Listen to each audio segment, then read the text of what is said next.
Hey guys, welcome to Tutorial Guru. Today I'll be learning how to report someone on Telegram group, and now let's dive right in. Now to report someone on Telegram group, first open up your Telegram app, and after opening a Telegram app, guys, open the group on which you want to report that person. So for example, I had created this group earlier. Now in order to report someone on a Telegram group, you can see there are a lot of personals over here. There are not a lot of personals over here since this is a demo group.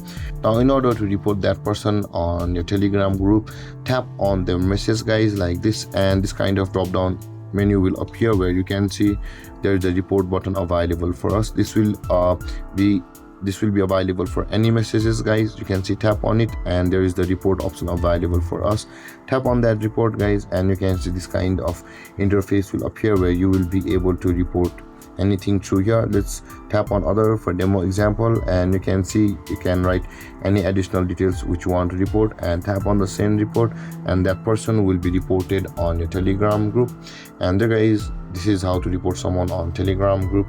And if you have any confusions or questions regarding the topic, feel free to comment in the comment section below, and don't forget to like, subscribe, and hit that bell icon for more videos. Thank you for watching, guys. Peace.